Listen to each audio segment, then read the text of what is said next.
নমস্কার বন্ধুরা, আমি Shrabani. Welcome to my another blog. সকালবেলা চা টিফিন কমপ্লিট করে চললাম মাছ কাকুর কাছে একটু মাছ দেখতে। আমরা যখন মাছ দেখছি অথবা মাছের দাম জানছি, তখন দেখি কাডো মাও মাও করছে। ওমা, সত্যি যে একটা বেড়াল!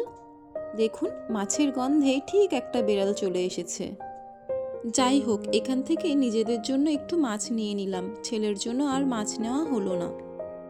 কারণ ওকে আমি জ্যান্ত মাছ দেওয়ার চেষ্টা করি, আর এনার কাছে জ্যান্ত মাছ ছিল না। মাছটা আমি খুব ভালো করে ধুয়ে নিয়েছি। এবার নুন হলুদ মাখিয়ে বেশ কিছুক্ষণ রেখে দেব। মাছটা ম্যারিনেট করছি আর ভাবছি যে মা বলতো এই মাছ ভীষণ ফাটে, কড়াইতে দিলে কি হবে কি জানি। যাই হোক, কড়াইতে তেল গরম করে মাছগুলো ছেড়ে দিলাম, আর দেখুন অবস্থা।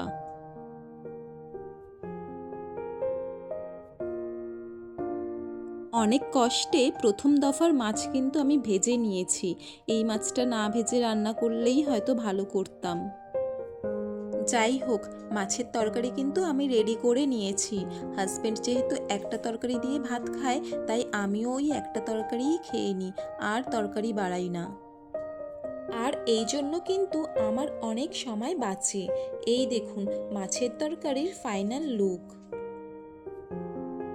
সন্ধ্যাবেলায় হাজবেন্ড বলল বাইরে থেকে চা খাবে, তাই তিনজনে মিলে চলে গেলাম নিজেদের পছন্দের এই দোকানটাতে।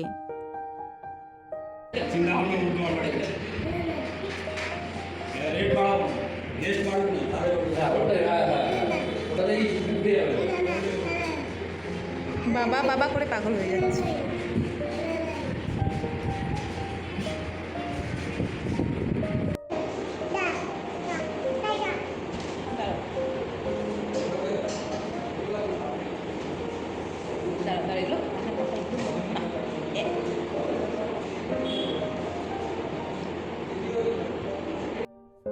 দোকানটা 1B বাস স্ট্যান্ডের একদম গায়ে। যারা এদিকে থাকেন তারা কিন্তু এই দোকানের খাবার একবার ট্রাই করতে পারেন। ভিডিওটা তাহলে এখানেই শেষ করছি। আপনাদের সঙ্গে দেখা হবে পরের একটি নতুন ব্লগে। ততক্ষণ সবাই ভালো থাকবেন, সুস্থ থাকবেন।